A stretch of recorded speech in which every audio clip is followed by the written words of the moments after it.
Salut tout le monde et bienvenue pour ce nouveau bilan couture du mois de novembre. J'espère que mes cousettes vont vous plaire. J'ai réussi à coudre quand même pas mal encore la semaine dernière parce qu'au final j'ai moins bossé que ce que je ne pensais. Donc tout est bien qui finit bien. Avant de commencer la vidéo, je veux juste vous rappeler que mon calendrier de l'Avent va bientôt commencer, enfin commence aujourd'hui, ou peut-être a déjà commencé quand j'ai posté la vidéo, je ne sais pas quand c'est que je la posterai. En tout cas, au cas où vous avez envie d'aller voir ce que je propose sur Instagram ou TikTok, je vous laisserai mon hâte ici. Comme ça, vous pouvez vous abonner là-bas, il y aura plein de petites idées, des inspirations, des bons plans, etc. Chaque jour jusqu'au 24. Donc voilà, au cas où ça vous intéresse, n'hésitez pas à aller me rejoindre là-bas. On va tout de suite commencer avec la veste dont j'ai parlé deux fois, je pense déjà sur la chaîne. C'est cette veste-là, vous l'avez vue, je pense, une fois portée dans mon dernier bilan couture. Du coup, c'est une veste zippée que j'ai patronnée moi-même. Si vous vous rappelez, j'avais fait un pull, non, j'en avais fait deux pulls déjà, avec ce même patron, sauf que cette fois, la modification que j'ai faite, c'est juste rajouter pour insérer sur le zip, donc au devant j'ai rajouté 1 cm de marge de couture. À la place de le couper au pli, du coup j'ai couplé deux pièces en miroir. Et pareil aussi pour la poche kangourou, j'ai fait la même. Pour le tissu, on est sur un tissu que j'avais acheté chez Fabrique Baron. Je sais pas si ça vaut vraiment la peine de vous donner les références et tout, parce que maintenant on peut juste plus commander des box surprises, parce que voilà, c'est les dernières pièces qui restent, et puis ensuite à partir du 31 janvier ils vont fermer définitivement. J'avais acheté les deux tissus là-bas, enfin les deux tissus, le tissu sweat et le bore-coat. Le tissu sweat, je l'avais payé 3,87 € du mètre, et le bore-coat 4,35 € du mètre. Donc ce qui était quand même déjà une bonne affaire. Je suis vraiment super contente de ce petit hoodie zippé là. Il est tout confortable, il tient chaud, c'est tout ce que j'aime. Petit bémol, c'est que j'ai mal fait le raccord du zip. Je ne sais pas trop comment j'ai réussi à faire ça. Ou pourquoi j'ai une pièce de patron plus haute que l'autre. Est-ce que j'ai plus coupé ici à la surjeteuse que là? C'est possible, mais que ce soit aussi haut, je sais pas en fait. Et si j'ai envie de rectifier, je sais pas trop comment rectifier, hormis de peut-être recoudre la capuche comme il faut, je ne sais pas. Je vais voir, peut-être que je vais faire cette petite modification, même si c'est pas très dérangeant, parce que si je le zippe pas jusqu'au bout, ça ne se remarque pas trop. Mais je pense quand même faire cette petite modif, parce que c'est quand même un petit peu dommage d'avoir ce genre de finition là.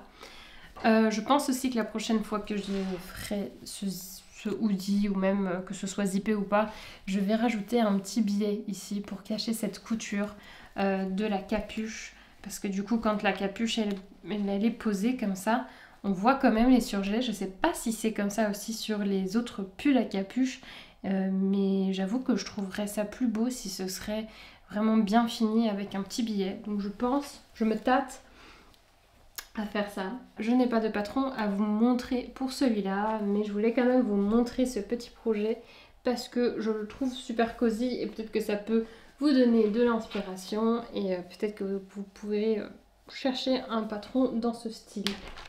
Tac, je l'ai déjà mis tellement de fois, franchement. Je suis même partie pour mon... Enfin, quand j'étais partie à Bruxelles et à Bruges, je l'avais dans ma valise, donc franchement, un bon patron qui tient bien chaud, et c'est tout ce que j'ai besoin en ce moment parce que je me les pèle.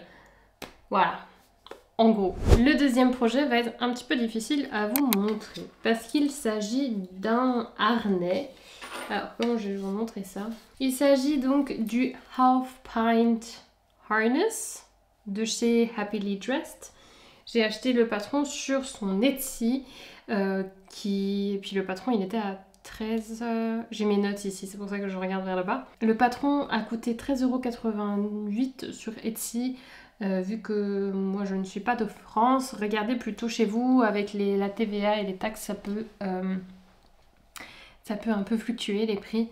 Mais du coup voilà, patron PDF, quand même un peu cher pour ce que c'est. vu que c'est un sac, mais j'avais quand même très envie de l'acheter parce que de un, je trouve que c'est une pièce assez sympa qui rajoute quelque chose à une tenue. Genre aussi pour le layering, je trouve que ça ajoute de la texture ou quelque chose d'assez intéressant. Donc j'ai voulu quand même l'acheter. Petit bémol, c'est qu'il est un peu petit pour moi. En fait, vous avez différentes tailles. Donc, ce patron, il va de la taille XS à la taille 2XL. Et j'ai fait la taille S. Sauf que je la trouve un peu petite. Surtout là pour en hiver, quand j'ai envie de le mettre sur une veste ou quoi. Je trouve que c'est un peu short et je suis un peu trop serrée. Je trouve ça pas très confortable au final. Donc la prochaine fois je pense faire une taille M. La poche aussi je la trouve légèrement petite. Je sais pas si c'est moi qui ai mal fait le repli et que du coup elle est plus petite ou si elle est vraiment aussi petite que ça. Mais je pense qu'elle est vraiment aussi petite. Et je la trouve un petit peu petite. J'arrive par exemple pas à rentrer mon téléphone. J'aurais bien aimé vous montrer mais j'ai le 12 Pro Max. Donc vraiment le tout grand. Et en plus j'ai une coque un peu wavy. Mais ouais, du coup elle rentre pas super bien dedans. Donc prochaine version, je pense agrandir la poche, peut-être même ajouter un petit zip à la poche ou un scratch ou un truc pour vraiment que le flappet, le clapet, je sais plus comment ça s'appelle, pour que lui il reste fermé et qu'il se balade pas comme ça et que ce soit quand même un peu moins difficile pour les pickpockets de rentrer dans la poche. Je pense que je vais faire ça. De toute façon, ça c'était une toile.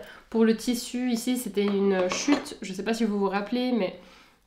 Ou si je l'avais déjà. Je sais même pas si je vous l'avais montré ici sur YouTube, mais dans mes débuts de couture et de YouTube, j'avais réalisé un pantalon Babette dans ce joli velours crème comme ça que j'avais acheté chez Dries & Stoffen. Il me semble qu'il est encore disponible, mais du coup j'avais encore une chute. Donc vous pouvez s'imaginer, cette chute, elle dort déjà depuis 2 ans dans mon atelier. C'est quand même grave. Mais du coup, ouais, j'ai décidé d'en faire une toile. J'aurais pu mettre du thermocollant ou genre même l'entoiler avec une cotonnade ou quoi, histoire d'avoir un petit peu plus de structure parce que je trouve qu'elle est un peu flimsy. Donc je pense que si là la prochaine que j'ai envie de faire, ce sera en jean ou en denim. Je pense que là ce sera peut-être pas nécessaire, mais au cas où je refais genre dans des cotonnades, des trucs comme ça et que j'ai envie d'un peu plus de structure, c'est sûr que je vais thermocoller le tout. Et je pense même en coudre un en tant que cadeau, mais je ne vais pas dire exactement quoi ou qu'est-ce parce que j'ai peur que cette personne regarde les vidéos, donc je vais pas en parler plus que ça. Voilà pour ce petit sac harnais. Ah oui, non, j'ai oublié de dire, normalement la fermeture ce n'est pas du tout ça, c'est juste que moi quand j'ai fait ma commande, ben, j'ai pas fait attention et j'ai acheté que des fermetures pour faire des ceintures.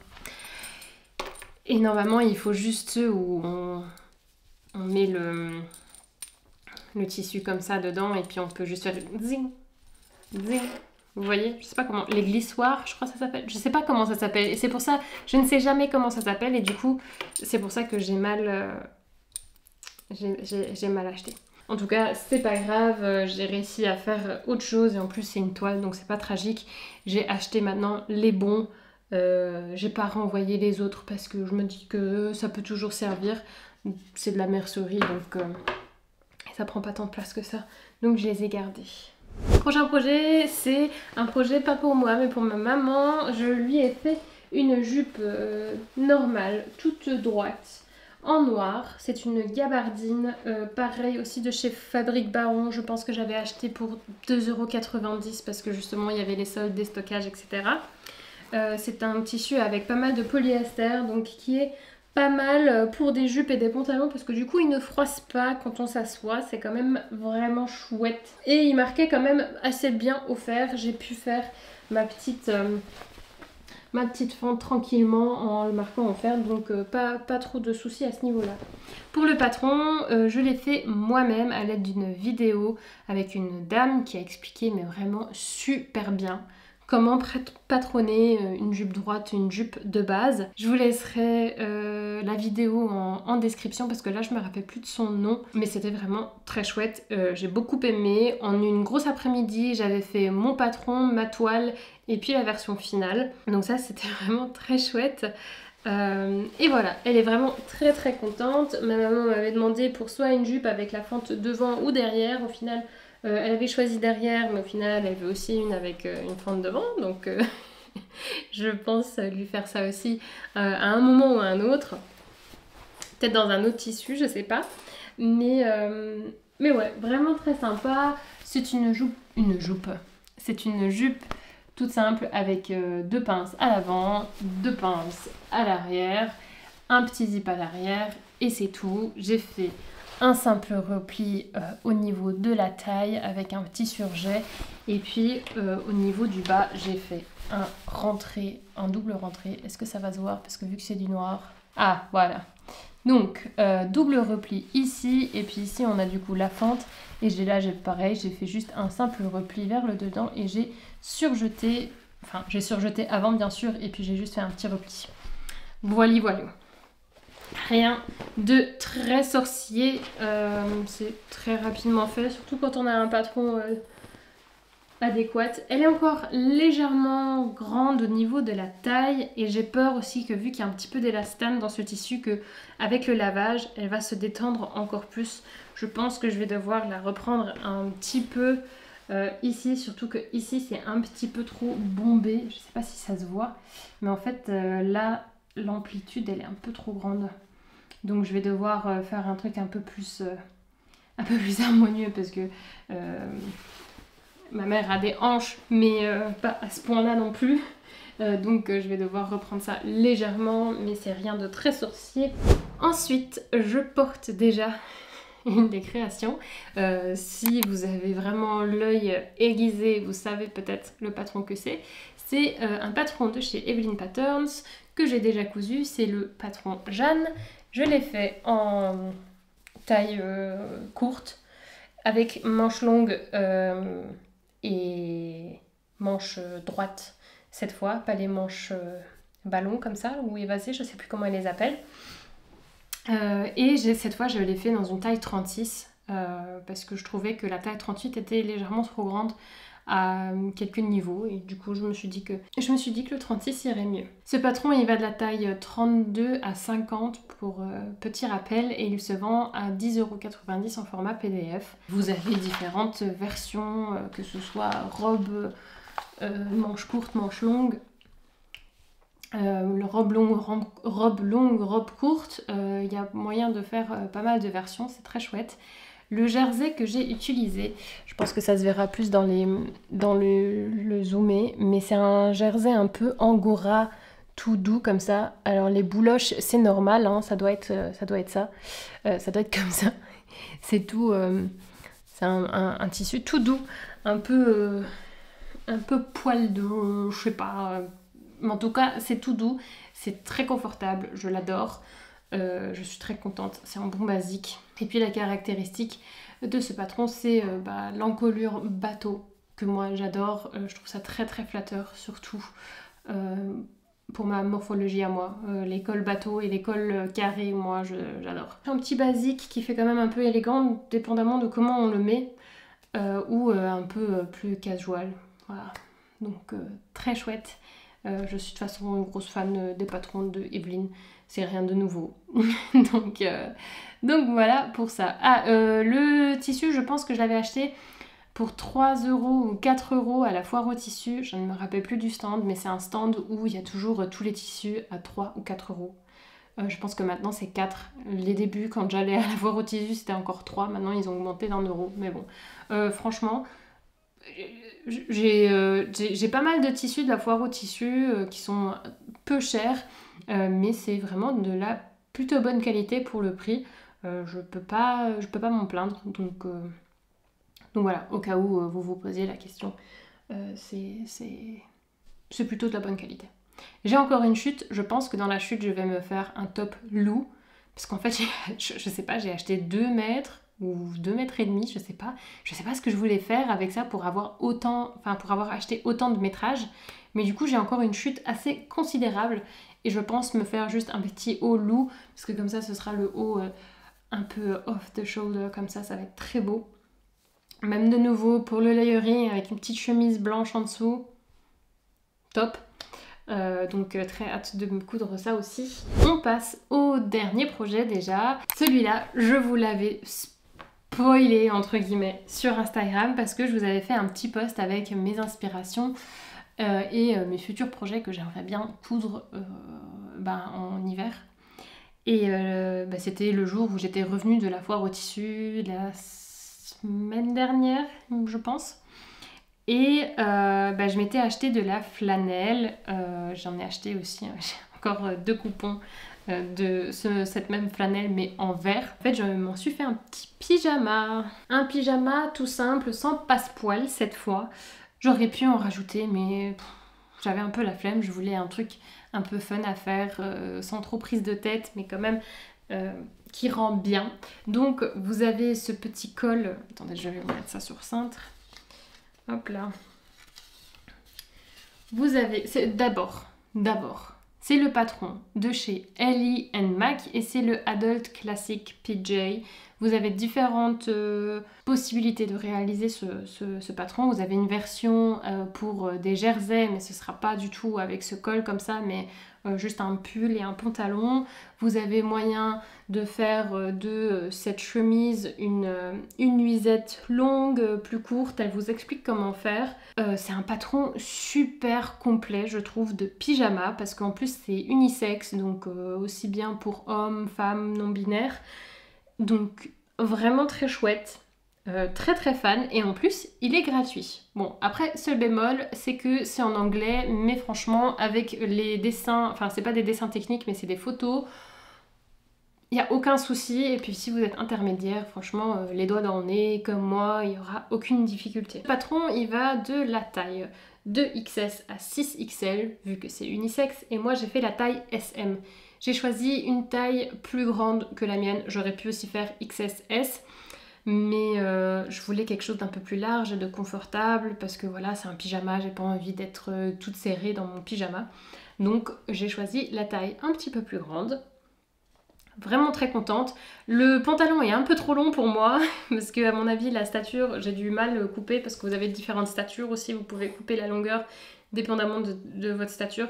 Je pense que j'ai dû faire un petit couac parce que le pantalon est trop long, mais sinon le reste me va quand même très très bien. C'est très confortable, j'ai déjà dormi avec.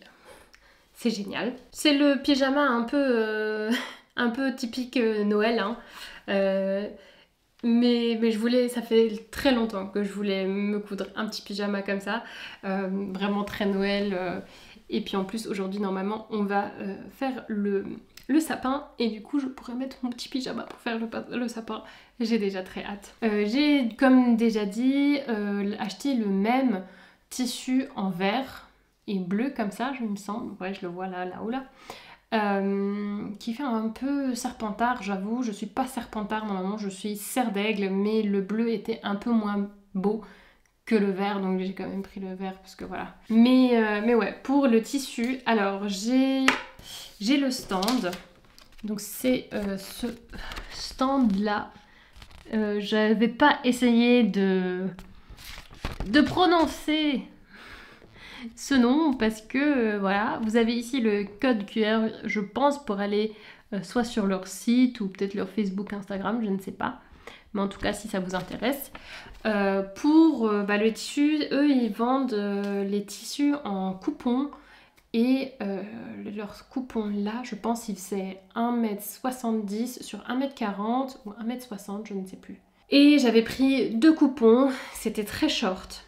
Très très short. J'ai dû un petit peu serrer les fesses. C'est pour ça que j'ai pas fait de raccord non plus sur le pyjama. Après c'est un pyjama. Vous allez me dire c'est pas forcément nécessaire. Mais j'avoue que plus le temps passe, plus j'aime bien les finitions. propre, les raccords, etc. Donc je suis déjà quand même assez contente d'avoir réussi à faire le raccord devant, comme ça ne se voit pas trop. Mais ouais, après sur les côtés, c'est pas ça. Mais bon, c'est chipoté vraiment pour chipoter. Par coupon, c'est 10 €, donc j'ai payé 20 € pour ces deux coupons-là et 20 € pour le coupon vert. Et pour le coupon vert, je vais exactement faire la même chose. Un pyjama bien confortable, parce qu'il me manque des pyjamas en long en fait, et ça me rend ouf. Donc là, je vais me faire une rafale de pyjamas, comme ça j'aurai chaud et je serai stylée pour aller dormir. Et c'est vraiment mon gros kiff. Voilà. Voilà tout pour mes projets du mois de novembre. Il y a pas mal d'autres projets aussi que j'ai cousus au mois de novembre, mais je ne peux pas vous les montrer tout de suite parce qu'ils font partie du calendrier de l'Avent. Et je pense que je vous montrerai ça une fois que le calendrier aura fini, peut-être dans le prochain bilan couture de décembre, je ne sais pas, il y aura peut-être quelques pièces, surtout de l'upcycling et des trucs comme ça, que je pourrais vous montrer. Sinon, si vous ne pouvez pas attendre, suivez-moi sur Instagram ou sur TikTok et vous verrez en temps et en heure les projets que j'ai cousus en mois de novembre pour le calendrier. Et du coup voilà, n'hésitez pas à me dire si cette vidéo vous a plu à l'aide d'un pouce bleu ou bien un petit commentaire. Je serais très intéressée aussi de ce que vous cousez en ce moment ou ce que vous avez cousu en novembre et que vous surkiffez. J'ai besoin d'un peu d'inspiration, donc n'hésitez pas à partager ça en commentaire. Si vous n'êtes toujours pas abonné, abonnez-vous si vous n'avez pas envie de rater de prochaines vidéos. Et sur ce, je vous dis à la semaine prochaine. La semaine prochaine sera une petite vidéo un peu différente parce qu'on va parler de seconde main. J'ai très hâte de vous montrer ça. Et j'espère que cette vidéo vous plaira aussi. Mais bon, on verra ça la semaine prochaine. Je vous fais des gros bisous. On se voit la semaine prochaine ou bien sur mon Insta tous les jours. Je vous fais des gros bisous. Bye bye.